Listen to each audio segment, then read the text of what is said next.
안녕하세요. 투데이안경코리아마켓 손유빈입니다. 안녕하세요. 박수진입니다. 최근 금리 인하 기대감이 과도했다는 시장 분위기가 형성이 되면서 국내 증시도 힘이 없는 하루로 마감을 지었습니다.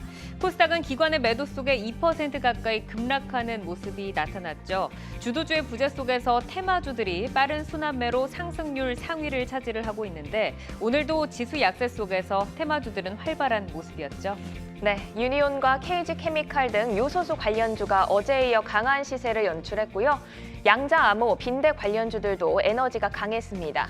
또 중국발 폐렴 확산 소식에 백신, 진단기기 관련주들도 일제히 들썩인 하루였는데요.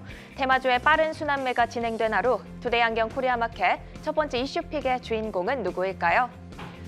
네, 인공지능 분야의 대부로도 불리는 제프리 인턴 캐나다 토론토대 명예교수가 생성형 AI가 곧 인간의 능력을 넘어설 것이다 라고 지적을 했습니다. 우리가 생각하는 것보다 더 빠르게 생성형 AI의 진보가 진행이 되고 있는데요. 투데이안경 이슈픽 첫 번째, SK하이닉스 HBM 투자 속도전입니다. SK하이닉스가 청주 공장 내 HBM 생산 라인 증설을 위한 반도체 장비 발주를 개시했다는 소식입니다.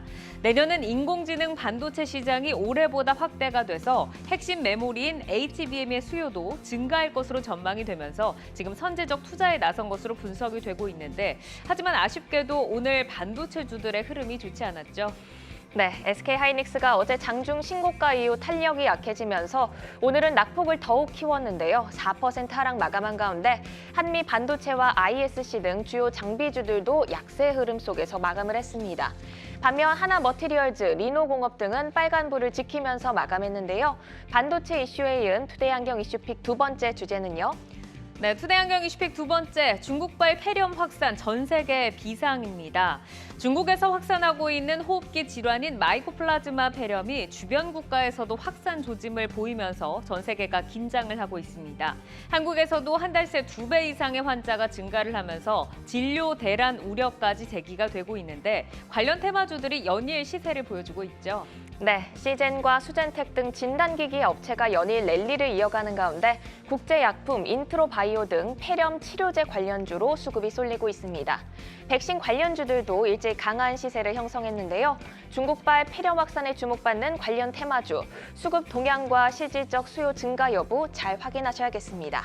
네, 투데이안경 이슈픽 종목, 반도체와 폐렴 관련주 가운데서 뜨거운 관심 받고 있는 SK하이닉스와 한미 반도체, 국제약품, 그리고 수젠텍입니다.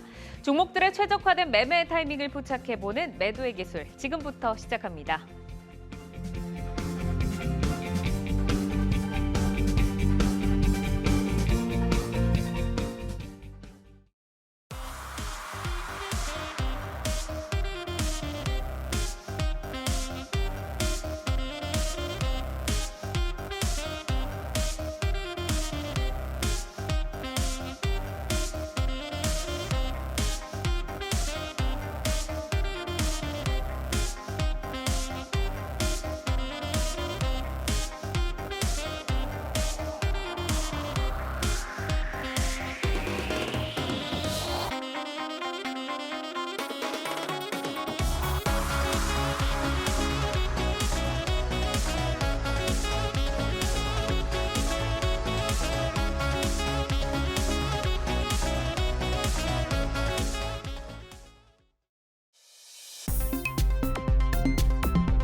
종목별 최적화된 매매 타이밍을 포착해보는 매도의 기술, 투데이안경 이슈픽 첫 번째, SK하이닉스 HBM 투자 속도전입니다. SK하이닉스가 청주 공장 내 HBM의 생산 라인 증설을 위해서 반도체 장비 발주를 개시했다라는 소식인데, 자, SK하이닉스 HBM 개발 행보 그리고 이제 소부장 업체에게 기대되는 낙수 효과에 대해서 이사님께 먼저 여쭤볼까요? 구체적인 부분을 보면은 우선은 내년, 내후년, 내후후년까지 볼 필요가 있겠습니다. 내년 같은 경우는 12단 5세대 같은 경우가 집행에 예정에 있고요. 2026년 같은 경우는 16단 6세대까지 예정에 있습니다. 2026년에 대한 부분은 아직 스펙이 확정되지는 않은 상황이고요. 내년 같은 경우는 HBM 관련해서 예산이 캐펙스 기준으로 1조 원의 집행이 예정되어 있습니다. 그렇게 규모는 크지는 않지만 전체 캐펙스 대비해서는 이제 규모가 커지는 상황이라고 할 수 있겠고요. 그러면 소부장 업체 중에서는 SK 하이닉스 벤더 중에서 한미 반도체라든지 DIT 이런 종목들이 부각이 될 수 있겠습니다. 지금 상황에서 고려해야 할 점은 종목단에서 좀 변동성이 커질 수 있는 요소는 대입을 해야 할 것으로 보이고요. HBM 관련해서 예산 집행이 어느 정도 캐펙스 규모를 놓고 늘어나는지를 체크를 해보실 필요가 있겠습니다. 네, 뭐 한미 반도체도 짚어주셨는데 오늘 3.3% 하락이 나왔고 뭐 거침없이 질주를 하던 HBM 관련주가 이제 연말에 가까워지면서 에너지를 지금 잃은 모습입니다. 자, 어느 정도의 기간 조정을 예상을 해야 할지 재반등을 할 수 있는 신호탄 어떤 것들 좀 기대를 해볼 수 있을까요? 예, 일단 그 조정에 대해서 말씀을 드리자면은 그동안 열심히 오른 종목은 역시나 HBM 장비주들입니다. PER 뭐 30배라든지 40배 가까이 많이 오른 주가가 부담이 되어서 이 장비주들을 중심으로 조정이 발생하게 됐다라고 보시면 될 것 같고 삼성증권 내에서 이미 보고서가 한번 나왔었거든요. 이 소지나 부품단의 주들은 주가가 그만큼까지 오르지 않았기 때문에 이 디램이라든지 낸드 플래시 쪽의 업황이 개선되는 그 상황에 맞춰서 실적이 동행하는 그런 기업들에 대해서는 여전히 주목할 만하지 않을까라는 생각을 좀 한다라는 말씀을 좀 주셨습니다. 뭐 장비 쪽에서도 단기적 조정은 있겠지만은 뭐 괜찮은 기업들, 뭐 HP, SP와 같은 기업들은 여전히 실적을 방어할 기업이기 때문에 기간 조정이 크진 않을 거라고 생각이 되고요.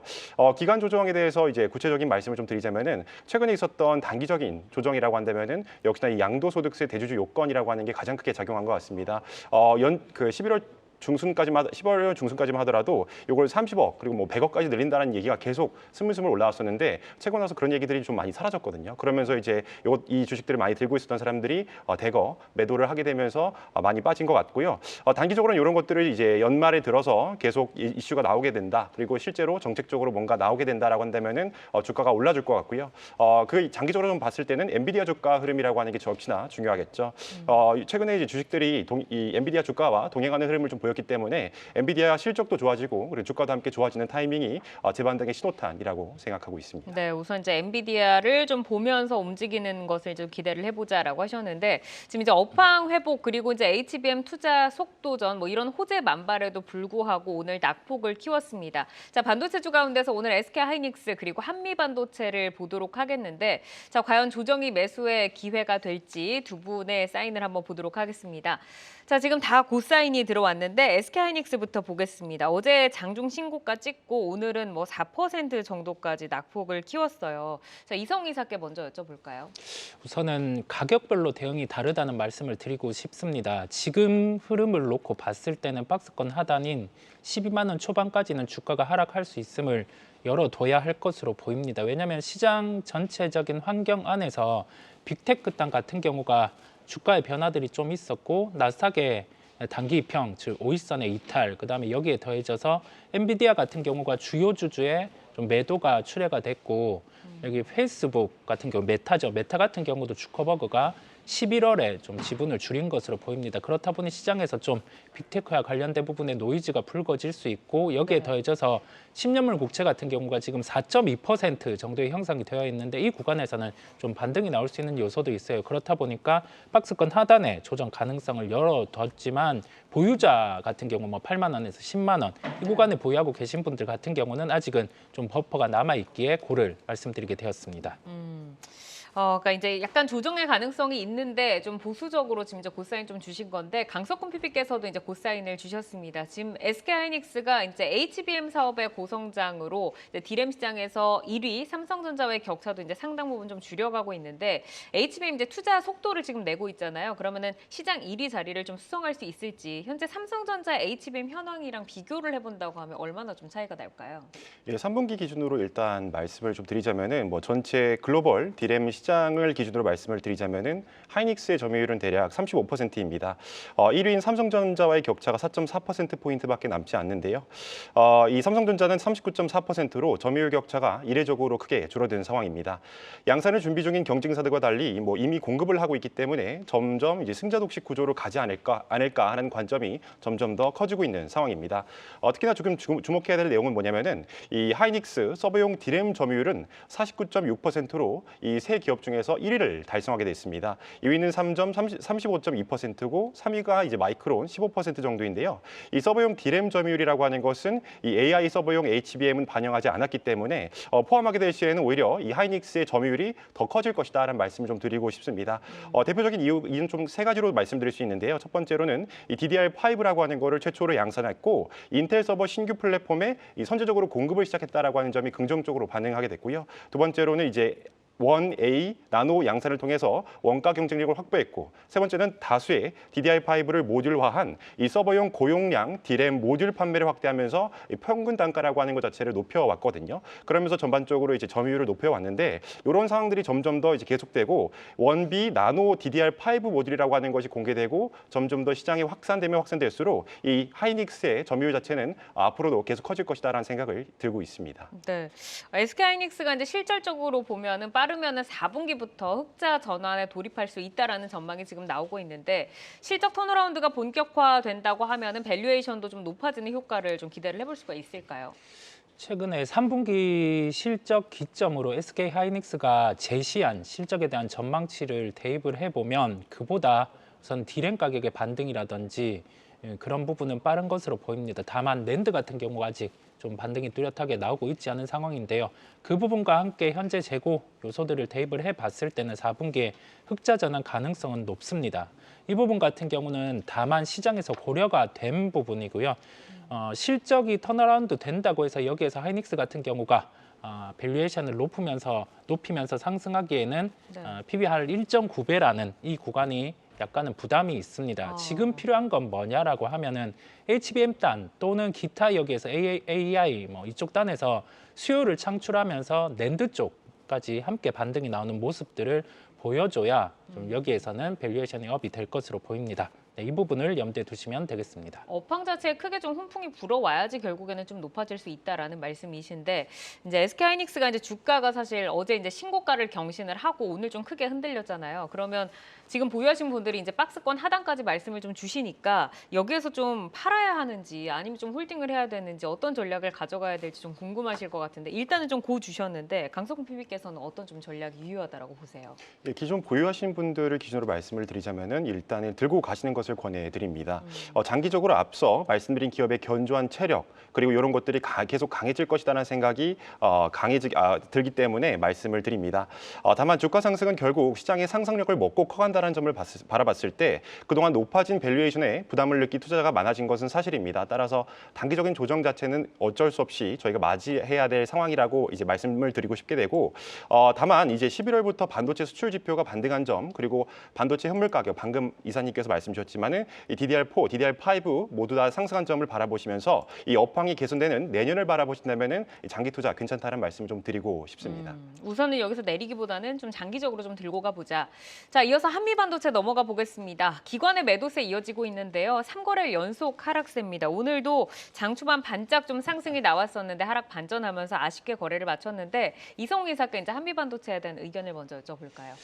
하이닉스와 공통적인 대응의 시각을 열어두겠습니다. 보유자 분들 같은 경우는 뭐 여기에서 진입 가격이 뭐 4만 원대다 이렇다고 하면 보유를 하고 갈 수 있겠고요. 네. 그렇지 않고 신규 매수를 접근하는 시각 안에서는 지금 시가총액이 5조 6천억 원 정도인데 한 5조 원대 초반 그 이하에서 접근을 하는 게 좀 지금의 현재 밸류의 부담을 좀 줄어들이고 접근할 수 있는 요인이라는 말씀을 드릴 수 있겠습니다. 그러니까 하이닉스와 마찬가지로 지금 조금 무겁다라는 말씀이신데 어쨌든 이제 강석훈 PB께서도 고사인 주셨고 두 분 다 지금 긍정적인 사인을 주셨습니다. 한미반도체는 이제 HBM 양산에 필요한 본딩 업체고 SK하이닉스가 이제 주 고객사인데 그러면 이번에 SK하이닉스가 이제 장비 발주를 준다. 그러면 어느 정도나 좀 기대를 해볼 수가 있을까요? 예, 장비 발주라고 하는 것에 있어서는 사실 이 장비 업체들의 경우에는 캐펙스는 이미 다 준비가 되어 있고 이제 발주만 내주면 사실은 바로 이제 만들 수 있는 상황이거든요. 따라서 이런 것들을 좀 기대하고 있는 상황 속에서 한미반도체 역시 효과를 좀 많이 볼 수 있다는 말씀을 드리고 싶습니다. 특히적으로 단기적으로 이 TC 본드 장비의 신규 고객사라고 하는 것들이 앞으로도 수요가 많이 늘 것이다라는 생각이 좀 많이 들거든요. 지난 9월 이 그리핀 장비 출시 후 주요 고객사양 장비 수주 공시가 있어 왔었는데 이 HBM3E라고 하는 하는 것을 탑재하는 GPU인 엔비디아 H200 그리고 B100의 출시 시점이 내년 2분기거든요. 따라서 이 HBM3E 양산 시점이 내년 1분기부터 시작되어야 되는 시점입니다. 이 과정에서 TC본도 장비에 대한 수요가 크게 늘 수밖에 없기 때문에 이 삼성과 하이닉스도 이런 상황에 놓였게 됐죠. 따라서 한미반도체의 장비에 대한 주문은 계속 이어질 시점이라는 생각도 들고요.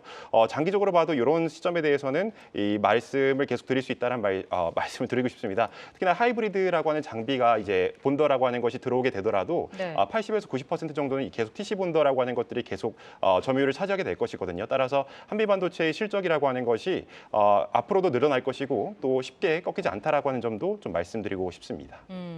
그러면은 목표 주가는 어느 정도나 보세요, 비비님? 예, 목표 주가는 7만 원대를 바라보고 있습니다. 네, 투자 의견 자체를 이제 고라고 말씀을 드렸는데 네.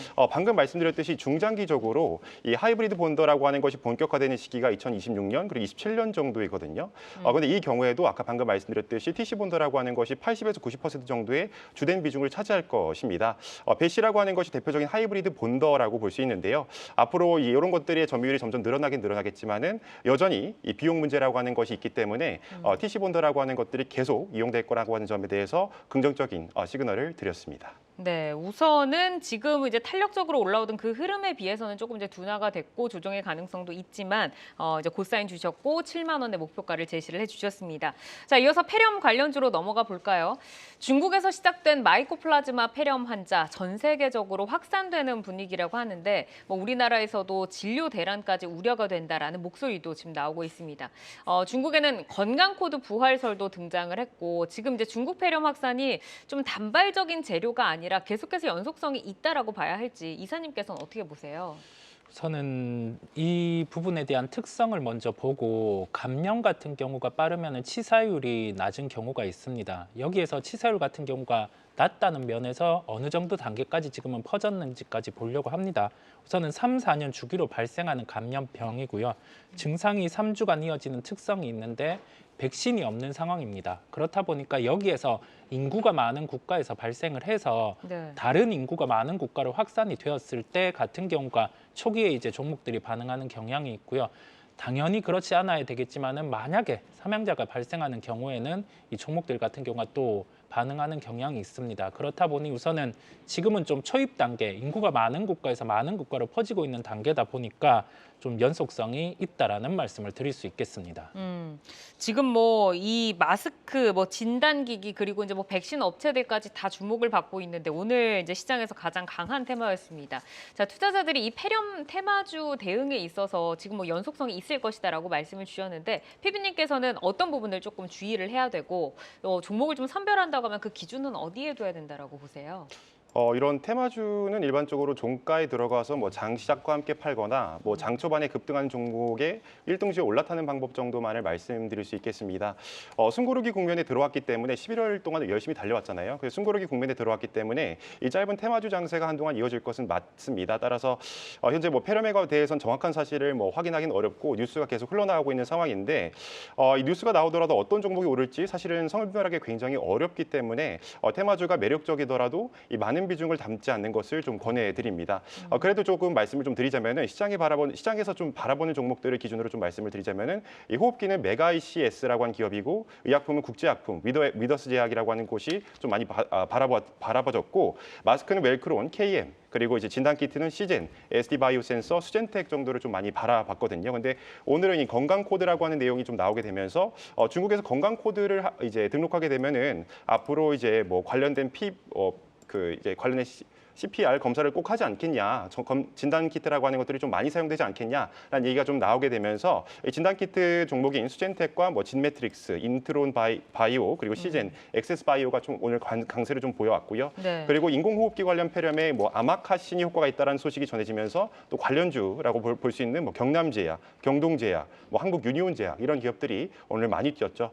현재 추세가 꺾이진 않았기 때문에 일찍이 담으신 분들은 우선은 좀 두고 봐도 괜찮을 것이라고 보입니다. 네, 오늘 굉장히 강했는데 자 이제 중국발 폐렴 확산의 수급이 지금 쏠리고 있습니다. 진단기기 강했고요. 백신 그리고 치료제 관련주까지 오늘 좀 보겠는데 국제약품과 또 수젠텍을 올려봤습니다. 자 두 분께서 어떤 사인을 주셨나 좀 보니까 강석훈 PP께서는 조금 전에는 그래도 조금 가지고 가볼 거다라고 말씀하셨는데 다 스탑을 주셨고 이성희 사께서는 다 고사인 주셨는데 먼저 국제약품부터 좀 보도록 하겠습니다. 오늘 장중 신고가 기록을 했고요. 장중에는 이제 7%까지 좀 올랐었는데 윗골이 길게 달면서 2%대에서 거래를 마쳤습니다. 이성희 사께서는 지금 국제약품 같은 경우는 사실 윗골이를 많이 달았잖아요. 그래도 이제 고사인 주셨는데 어떤 이유일까요? 환자 확산의 초입 구간이라는 점을 대입을 했습니다. 그렇다 보니까 보유하고 계신 분들은 아까 PB님께서 짚어주신 것처럼 추세가 꺾이기 전까지는 보유를 할 수 있는데 여기에서 만약에 이게 단발성으로 뭐 인구가 많은 국가로 퍼지는 현상이 중단이 된다라든지 그런 모습이 나타나면 주가가 변동성이 아주 커질 수 있을 만큼 상승을 해 있습니다.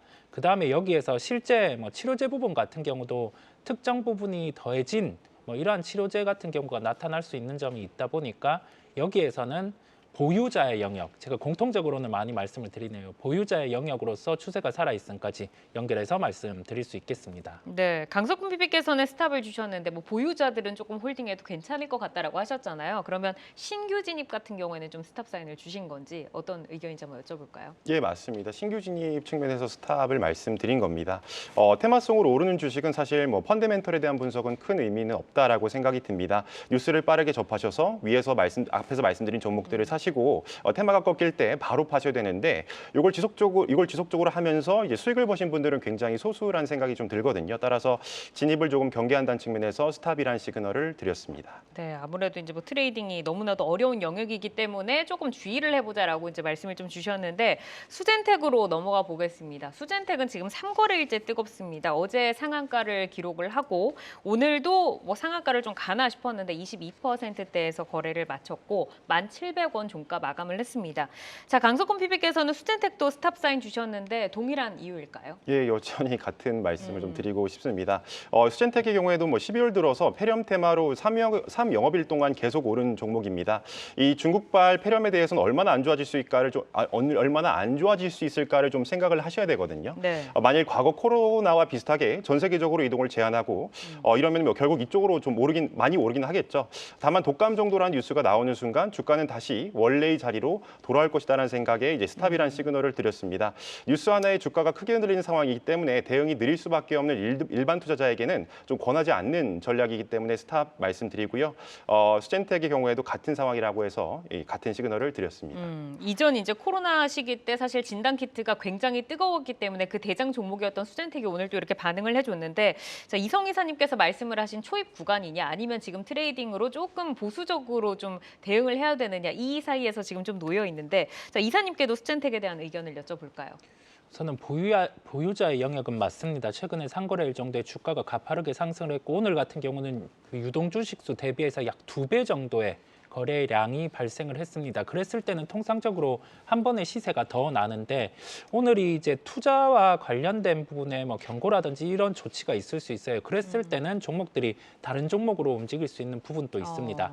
초입 단계는 맞지만은 주가의 변동성이 커질 수 있음 또 염두에 두고 보유자의 영역임을 한 번 더 강조를 드립니다. 목표가도 들어볼까요? 목표가는 12,700원을 제시를 했습니다. 보통 이 정도의 그 거래량 같은 경우 유동 주식 대비 한 2바퀴 정도의 거래량이 발생을 했을 때는 시세 같은 경우가 보통 한 10% 이상은 더 발생을 하기에 좀 과거의 행태를 대입을 해서 이렇게 말씀드리게 되었습니다. 그러니까 수젠텍 같은 경우는 이미 3거래일 연속 좀 강한 상승이 나왔기 때문에 이 수급적인 부분이 다른 종목으로 또 이동을 할 수 있는 부분까지 좀 짚어주셨습니다. 참고를 해보시기를 바라고요. 오늘 SK하이닉스와 한미반도체, 국제약품 그리고 수젠텍까지 살펴드렸는데 저희는 현재 주가와 모멘텀을 기준으로 매매 포인트 제시를 해드리기 때문에 시장이 변화하면 전략도 변동 가능한 점 꼭 기억을 해주시기를 바라겠습니다. 계속해서 주요 이슈 모멘텀 팔로우하면서 여러분의 전략 체크해드리겠습니다.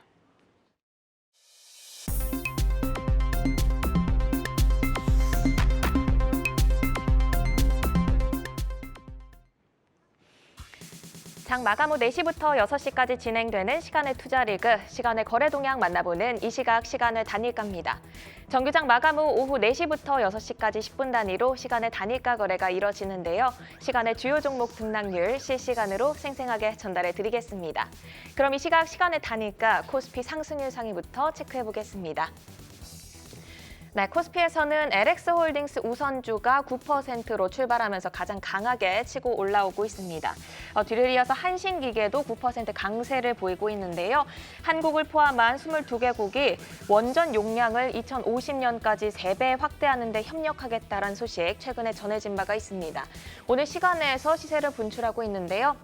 관련 원자력 테마주들이 강하게 올라오고 있습니다. 한신기계 9%, 우진이 4%, 그리고 한전산업도 5% 강세로 출발하고 있네요. 계속해서 코스닥 상승률 상위 체크해 보겠습니다. 네, 코스닥에서도 원전 관련주들의 질주 확인되고 있습니다. 보성파워텍이 9%, 그리고 G2파워도 9% 강세로 출발하면서 9,000원에 지금 거래가 되고 있고요.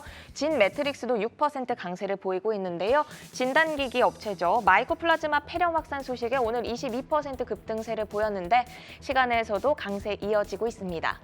이번에는 코스피 하락률 상위 살펴볼까요? 네, 코스피에서는 영흥 그리고 코아스가 가장 많이 빠지고 있습니다. HJ중공업도 1.8% 하락하면서 3,700원 선 지나가고 있고요. 오늘 강보합에 마감했던 KSS 해운 2% 넘게 하락하면서 8,700원 선에 지나가고 있습니다. 또 마이코플라즈마 이슈로 8% 상승한 신풍제약, 시간에서 차익 실현 매물 나오면서 2% 하락하고 있네요. 마지막으로 코스닥 하락률 상위도 살펴볼까요? 네, 코스닥에서는 윌링스 그리고 광진실업이 하락률 상위에 이름을 올리고 있습니다. 또 오늘 좋은 시세 분출했던 엑세스바이오도 2% 하락하면서 차익 실현 매물 나오고 있고요. 보로노이 역시 2% 약세 흐름 보이면서 4만 원 선의 거래 이어지고 있습니다. 이렇게 이 시간의 단일가 살펴봤는데요. 시간의 단일가 매매는 오후 6시까지 10분 단위로 매매가 체결됩니다. 모멘텀과 거래량 등 꼼꼼히 살펴보시고 시간에서도 성투 전략 세워가시길 바랍니다. 시간의 단일가 거래 동향, 잠시 후 시간의 단일가 특징주를 통해서도 확인하실 수 있습니다.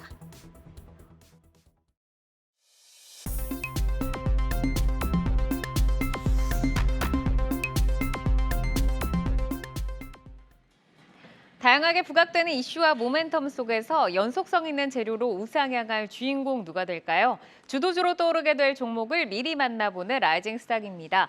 오늘은 라이징 스탁 수익률 베스트 종목 먼저 확인해 보겠습니다. 한중현 파트너의 종목 11월 21일에 제시한 리노공업인데요. 목표가 20만 원 돌파를 하면서 수익률 10.5%를 기록을 했습니다.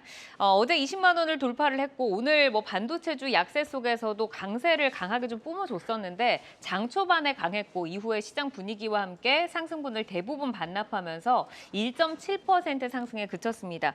자, 지금 여기서 이제 전략 다시 한번 점검을 받아봐야 될 것 같은데 수익 실현을 주셨어요. 어떤 내용일까요? 네, 일단 한 번 정도는 좀 쉬어 가보자는 생각입니다. 그러니까 오늘 급등을 해서 어쨌든 이제 이번으로 한 시총이 3조대, 3조 레벨까지 올라왔거든요. 2주 전에 이제 말씀드렸을 때만 해도 시총이 이제 그때가 2조 후반대였는데 이제 3조대까지 올라왔는데 그때도 제가 말씀드렸습니다. 그러니까 시총이 이제 조 단위가 넘어가는 종목들은 이제 거기서 올라봐야 되게 좀 상승 탄력이 그렇게 스몰캡에 비해서 그렇게 크지 않을 수도 있다. 네. 좀 그런 것들 때문에 일단 한 번 정도 수익 실현하고 그때 이제 제가 강조드렸던 게 리노공업을 포함해서 AI 가속기 재료가 이제 좀 다 내년부터 좀 본격적으로 부각이 될 수 있다. 그럼 이제 리노공업 말고도 이수페타시스도 같이 보자. 좀 그렇게 말씀을 드렸는데 오히려 리노공업은 이렇게 많이 올랐음에도 불구하고 이수페타시스는 오히려 떨어지는 모습을 보였거든요. 네. 그러면 오히려 리노공업을 여기서 차익 실현을 하고 이수페타시스로 좀 넘어가는 전략을 취하는 것도 괜찮은 방법이지 않을까 싶어서 오늘 리노공업을 좀 스톱 사인을 드려봤습니다. 그러니까 수익을 지금 보셨다고 하면 익절을 하고 오히려 이수페타시스에서 기회를 또 노려보자라고 좀 전략을 정리해 주셨습니다. 자, 그러면 오늘은 세 분께서 어떤 종목을 가지고 오셨는데 오늘의 라이징 스탁을 또 한번 확인해 보도록 하겠습니다. 자, 한중현 파트너 엑스페릭스, 강석훈 PB 한세실업, 이성웅 이사 네이버 가지고 오셨는데요. 한중현 파트너의 라이징 스탁부터 보겠습니다. 엑스페릭스 좀 생소한 종목인데 라이징 포인트 먼저 만나볼까요? 네, 라이징 포인트로 이민 정책이 단순히 좀 테마가 아닐 수도 있겠다. 이렇게 한번 좀 짚어봤습니다. 이 엑스페릭스가 이민과 어떤 좀 관련이 있는지 좀 궁금한데 이 모멘텀에 대해서 좀 더 자세하게 한번 들어볼까요? 좀 방송에 맞지 않는 종목일 수도 있어서 사실 조심스럽긴 한데 그럼에도 불구하고 뭐 소개를 시켜드려 보면 시총이 적은 종목인가요? 시총 엄청 작거나 그런 건 아닌데 지금 시장에서는 좀 일종의 테마주로만 좀 치부가 되고 있거든요. 그러니까 한동훈 법무부 장관의 좀 정책 테마주로 부각을 받고 있는데 네. 좀 갖고 온 이유는 그러니까 이제 한 11월 이제 한 어닝 시즌부터 11월 한 초부터 한동훈 법무부 장관의 그 관련주들이 되게 좀 많이 부각을 받았습니다.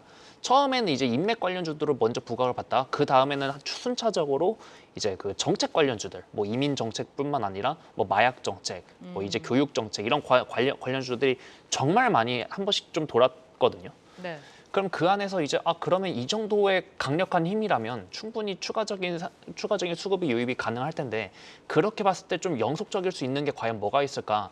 이민 정책을 좀 제가 꼽은 이유가 지금 우리나라가 출산율이 역대 최저라는 뉴스는 이미 시청자분들 다들 아실 겁니다. 네. 근데 이제 그럼에도 불구하고 지금 이 시간에서도 어느 산업에서는 항상 이 노동력은 필요하거든요. 가장 대표적인 게 뭐 건설 현장이나 아니면 심지어 농촌에서까지 지금 인력이 되게 부족한데 어쨌든 인력은 필요하지만 그걸 당장 내수 시장에서는 좀 조달이 어려우니 외부에서 받아야 되잖아요. 그렇지 않으면 국가가 소멸되니까.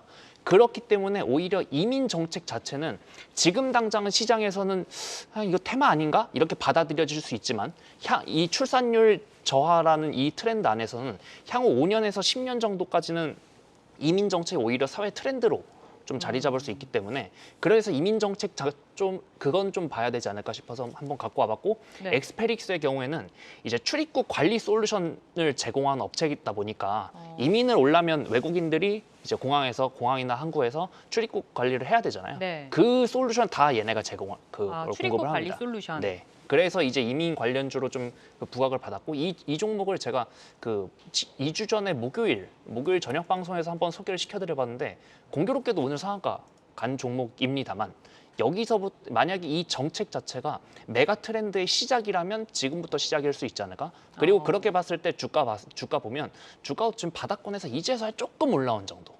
라서 조금 좀 부담이 없지 않을까 해서 갖고 와봤습니다. 그러니까 지금도 늦지 않았다라는 말씀이신데 조금 더 빨리 소개를 시켜주셨으면 더 좋았지 않았을까라는 좀 아쉬움이 좀 듭니다. 자, 예전에는 뭐 저출산이나 뭐 우리가 또 로봇이나 AI까지 조금 이렇게 갔다면 이제는 이민 정책이 정말 트렌드로 자리를 잡을 수 있다라는 말씀이신데 자, 지금 바닥에서 이제 올라온다라고 하셨어요. 그러면 어디까지 좀 갈 수 있겠다라고 좀 기대해 볼 수 있을까요? 보통 정책 테마주들이 한 번 시세를 타면 50% 100%는 정말 우습게 탈 수도 있잖아요. 근데 그렇게까지를 단기적으로 보겠다는 게 보다는 네. 어쨌든 좀 길게 본다면 좀 조정 줄 때 받은 다음에 그래도 여기서 한 10,000원까지는 충분할 수 있지 않을까. 좀 공격적이긴 한데 그렇게 한번 제시를 해드려 보도록 하겠습니다.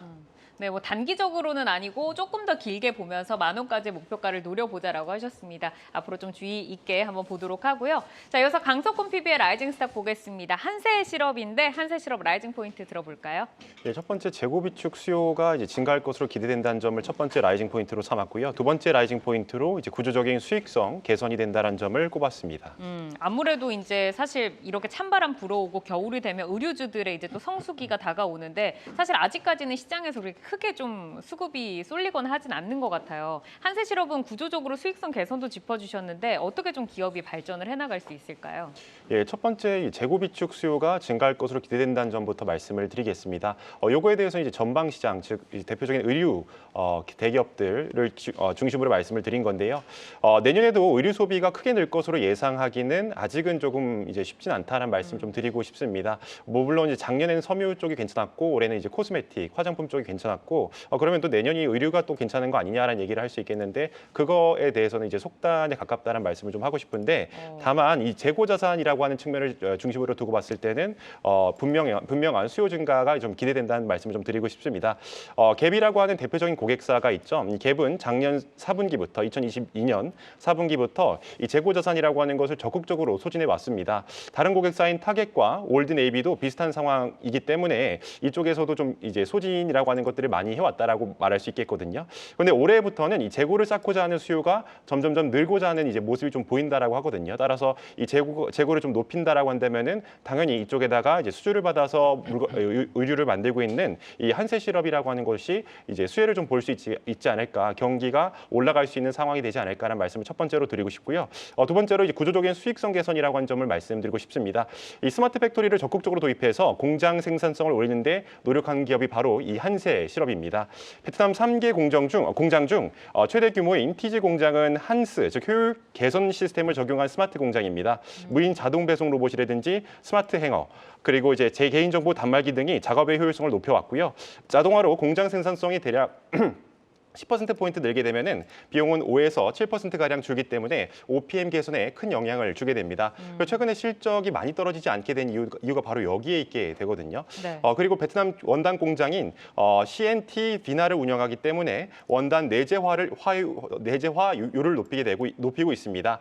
친환경 염색 공장인 3공장이 내년 가동되게 되면은 베트남 내 최대 규모 원단 공장이 되면서 향후 원가 경쟁력을 확보할 것으로 점점 기대되는 기업이라고 말씀드리고 싶습니다. 네, 아직까지는 뭐 경기에 대한 불안감이 있기 때문에 이렇게 의류주들이 완전히 턴어라운드 한다라는 기대감을 갖는 건 시기상조지만 뭐 재고 자산의 모멘텀이라던가 자동화 시스템으로 영업이익을 챙겨보는 부분을 한세실업에 이제 좋은 키포인트로 좀 주셨어요.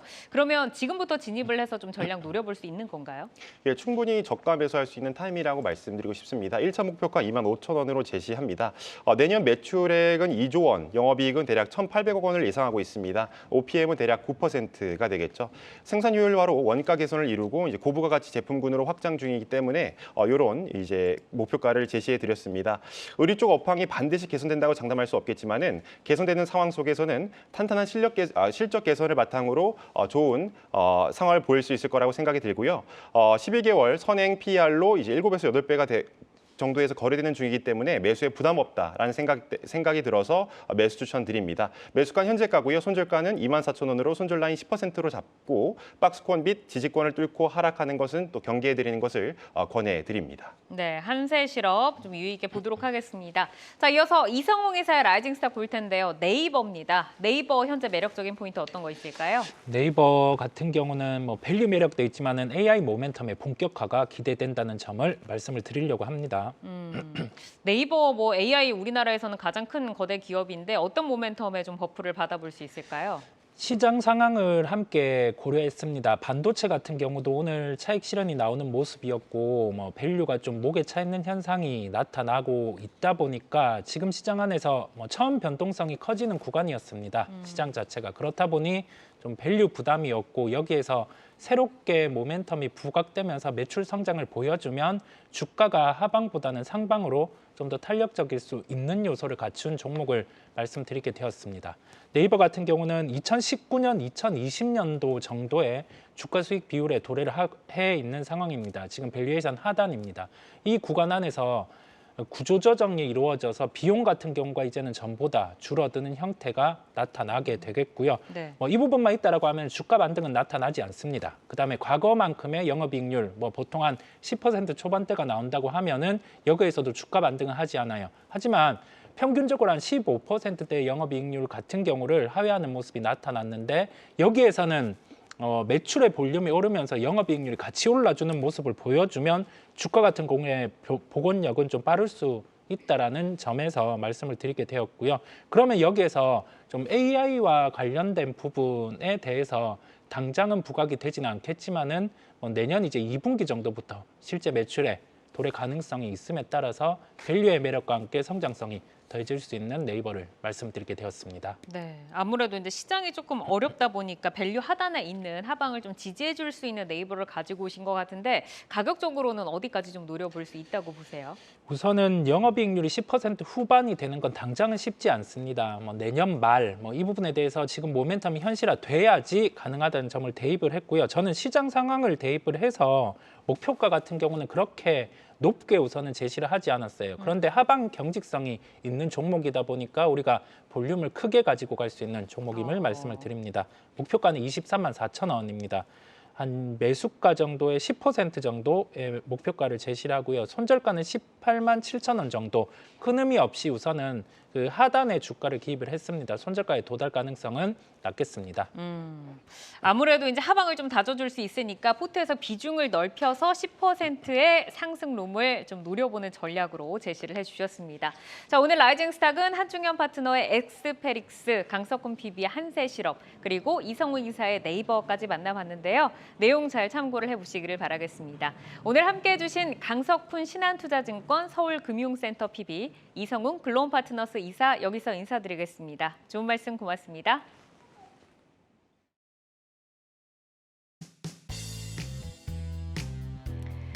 시간의 단위가 거래 속 특징주들을 따라가 보는 시간의 단위가 특징주 탑5입니다. 시간의 단위가 거래는 내일장까지 연결돼 움직이는 종목들이 많은데요. 오늘 함께 하시면서 매매 전략에 잘 활용해 나가시길 바랍니다. 그럼 5위부터 확인해 볼까요? 두산 에너빌리티입니다. 시간의 거래에서 원전주들의 강세 두드러지고 있습니다. 11차 전력수급 기본계획에서 신규 원전이 대거 추가될 것으로 전망된다는 단독 기사가 장 마감 후에 나왔습니다. 이에 상승률 상위 종목들의 원전주들 대거 포진하고 있는데요. 대표적인 원전주죠. 두산 에너빌리티 4% 상승하고 있네요. 바로 이어서 4위 확인해 볼까요? 우리기술입니다. 네, 우리기술도 원전주인데요. 원자력 발전소의 감시, 경보, 제어 시스템을 100% 자체 기술로 개발해서 공급하고 있는 회사입니다. 현재 5% 상승하고 있네요. 3위는 보성 파워텍입니다. 역시 대표적인 원자력 관련주죠. 원자력 발전소에 철골 구조물을 공급하고 있는 회사인데요. 8%의 강한 탄력 보여주고 있네요. 2위는 한신기계입니다. 원전주 중 거래량 1위를 기록하고 있습니다. 현재 9% 상승한 상한가 부근에 들어가 있습니다. 대망의 1위 종목은 어떤 종목일까요? 진매트릭스가 차지했습니다. 분자진단 솔루션 기업으로 중국발 폐렴 확산 소식에 관련주로 주목받고 있습니다. 오늘 22% 급등에 이어서 시간에서도 강한 기세 이어지고 있는데요. 다소 상승폭은 축소한 모습이네요. 강부하권에서 거래가 되고 있습니다. 모멘텀 이어갈 수 있을까요? 진매트릭스부터 일단 말씀드리도록 하겠습니다. 그러니까 생각을 해보면, 그러니까 11월 이제 어닝 시즌 딱 끝나고 그때부터 이제 그 시장이랑 전혀 무관한 정말 활발한 테마주 장세가 펼쳐졌었거든요. 그러면서 그때마다 한 번씩 좀 끼었던 테마 중 하나가 그 중국의 폐렴 테마, 뭐 마이코플라스마 테마 폐렴 말고도 다른 폐렴도 지금 좀 발견이 되는 것 같아요. 어쨌든 중국에서 그런 폐렴이 발생하고 있는데 그걸 이제 중국 그 당국에서는 좀 그 막고 있고 외신들은 계속 보도하고 있고 그런 이슈들 때문에 지금 중국 폐렴 테마주들이 좀 강세를 다시 보이고 있는데. 저는 오늘 여기서 좀 포인트로 봤던 게 뭐냐면 그렇게 그런 다른 종목들이 움직이는 동안 대장은 조용하다가 오늘 드디어 좀 대장이라고 할 만한 종목이 움직였거든요. 가장 대표적인 게 신풍제약입니다. 신풍제약 생각을 해보시면 우리 코로나 때 얘가 이제 명실상부한 대장주였는데 오늘 신풍제약이 드디어 좀 첫 시세가 바닥에 첫 시세가 나왔기 때문에 물론 지금 시간으로는 조금 빠지고 있습니다만 그래서 지금 중국 폐렴 테마주가 특히나 지금 오늘 뭐 시장 보셔서 아시겠지만 좀 그동안 강세 보였던 테마들 아니면 섹터들 다 같이 좀 무너지는 모습 그러면서 동시에 이제 마이코플라스마 폐렴 테마, 중국 폐렴 테마주들이 다 같이 하나의 테마군을 형성한 모습 이걸로 봤을 때 여기서 추가적인 증시의 호재 그런 게 없다면 오히려 계속 폐렴 테마주로 좀 계속 그 자금이 유입되지 않을까 싶어서 진매트릭스를 포함해서 뭐 수젠텍이든 신풍제약이든 뭐든 간에 마이코플라스마 폐렴 테마가 적어도 이번 주는 좀 계속 강세를 보이지 않을까 좀 그렇게 생각을 하고 있고 진매트릭스를 실제로 그 홈페이지에 들어가 보시면 마이코플라스마 폐렴 그 진단 키트라고 정확하게 그 카테고리에 나와 있거든요. 그리고 여기에 더불어서 중국이랑 실제로 기술 협업도 하고 있다. 이게 정확하게 그 홈페이지에 나와 있습니다. 이 부분 좀 확인을 해보시면 될 것 같고 그래서 만약에 마이코플라스마 폐렴 테마주의 실질적인 수혜주가 무엇인가 테마주지만요. 그렇게 봤을 때 그중 하나 가장 확실한 테마주 중 하나는 아마 진매트릭스일 거다. 그리고 마이코플라스마 폐렴 테마주가 계속 강세를 보일 거라면 진매트릭스 역시도 계속 강세를 보일 거라고 그렇게 생각하고 있습니다. 네, 최근 테마가 주고받으면서 수급이 돌고 있는데 과거 대장주였던 신풍제약이 오늘 움직이는 모습을 봤을 때 이 마이코플라즈마 관련 모멘텀 연속성 좀 더 길게 가져갈 수 있을 것 같다. 그중에서 진 매트리스의 상승 또 좋게 봐주셨습니다. 네, 이어서 5위 두산 에너빌리티도 살펴볼까요? 11차 전력수급 기본 계획에서 신규 원전이 대거 추가될 것으로 전망된다는 단독 보도가 있었습니다. 시간외에서 원전주들 거래량 실리면서 상승 중인데요. 내일장 에너지 이어갈 수 있을까요? 네, 아마 이제 그래서 눈치 빠르신 분들도 좀 생각을 하시겠지만 그 단독 기사라는 게 되게 좀 많이 걸리고 심지어 그 단독 기사를 낸 그 언론사가 소위 말하는 메이저 언론사는 아니잖아요. 뭐 조선일보나 중앙일보나 그런 메이저 언론사가 아니라 뉴스토마토라는 언론사로 좀 밝혀졌는데 뉴스토마토라는 언론사를 뭐 비난하는 거 그런 건 아니지만 좀 메이저 언론사가 아닌 중소형 언론사에서 단독으로 기사를 내고 그걸로 이제 관련주들이 대거 시간으로 급등 시세를 보인 게 그렇게 좀 긍정적으로 보이진 않아서 좀 색안경을 낄 수밖에 없어서 내일 시초가에 뜰 수는 있어도 거기서 이제 양봉이 좀 나온다면 양봉이 과연 크게 나올까? 나온다면 크게 나오고 좀 유지가 될 수 있을까? 그거에 대해서는 조금 회의적이긴 합니다. 그래서 이 부분에 대해서는 조금 조심을 해주시는 게 그래도 보수적이지 않을까? 좀 이렇게 말씀드려볼게요. 네, 아무래도 단독 기사인 만큼 조금은 조심스럽게 바라봐 주셨습니다. 이어서 오늘장 특징주로 텔레필드 보겠습니다. IBM이 세계에서 두 번째로 1000큐피트를 넘는 양자 컴퓨터를 선보이면서 관련주들이 연일 시세를 형성하고 있습니다. 텔레필드는 특히 최대 주주 변경 이슈까지 더해지면서 4거래 연속 상한가 행진입니다. 현 시점에서 다소 경계감을 가지고 대응할 필요가 있어 보이는데요. 어떤 기준 설정하고 전략 세워볼까요? 일단 뭐 정말 혹시라도 들고 계신 분들은 너무너무 축하드리고 다만 이제 안 들고 계신 분들이 지금이라도 사야 됩니까? 라고 여쭤보신다면 사실 여러분들이 더 답을 잘 아실 것 같습니다. 이런 4번 연속 상한가 간 종목을 여기서 지금 더 사겠다? 그거는 좀 이성적으로는 조금 판단이 힘든 영역인 것 같고 다만 이제 조금 스킬적인 부분을 조금 간단하게만 설명해드리면 어쨌든 시총이 작기 때문에 좀 변동성도 클 텐데 보통 이런 종목도 있습니다. 연속 상한가 가는 종목들은 이제 첫 상한가가 풀리는 그날이 있거든요. 그날 시초가가 20% 이상 뜨는 게 아닌 한 10%대에서 뜨기 시작한다면 그때가 데이 트레이딩 하기엔 굉장히 괜찮은 좀 타이밍이긴 하거든요. 그 부분 참고하셔서 좀 매매를 하시면 좋을 것 같고 반대로 마찬가지입니다. 연속 하한가 간 종목들도 있어요. 그런 종목들도 이거 언제 사야 되나 그런 것들도 첫 하한가가 풀리는 딱 그날이 완전 골든타임. 그 반대로 말하면 첫 상한가가 풀리거나 첫 하한가가 풀리는 그런 시기가 지난 그 다음 날부터는 그 난이도가 한 제곱으로 올라가기 때문에 만약에 좀 단기 트레이딩을 노리시는 분들이라면 첫 상한가가 풀리는 딱 그날만 노리시면 좋을 것 같습니다. 네, 이어서 한국앤컴퍼니도 보겠습니다. 경영권 분쟁 이슈가 불거지면서 사모펀드가 제시한 공개 매수가 2만 원을 넘어서서 상한가를 기록했는데요. 향후 투자자들이 주목할 이슈 그리고 대응 전략 짧게 들어볼까요? 역시나 이제 텔레필드처럼 특별한 그 얘기는 없을 것 같고 이제 뭐 보유하고 계신 분은 당연히 축하드리고 텔레필드보다 오히려 그 파급력이라고 해야 될까요? 그런 것들은 조금 더 약해 보이기 때문에 심지어 공개 매수가 이상이에요. 물론 이제 그 연초에 SM 사례처럼 공개 매수가 이상으로 주가가 계속 올라가면 공개 매수가도 어느 정도 수정은 되지만 너무 올라가면 이제 공개 매수하는 입장에서는 나 이 정도면 나 드랍할래, 나 안 할래. 그러는 순간 주가는 폭락하게 되는데 그건 어떻게 될지 우리가 아무도 모르는 거기 때문에 이 부분은 굳이 매매보다는 그냥 이런 케이스도 있구나. 케이스 스터디 정도로만 좀 보시고 좀 그냥 공부 차원에서만 보시는 게 어떨까? 좀 이렇게 말씀드려보도록 하겠습니다. 네, 이렇게 오늘 시간의 특징주와 오늘장 특징주 살펴봤습니다. 함께해 주신 한중현 와운의 파트너는 여기서 인사드립니다. 고맙습니다.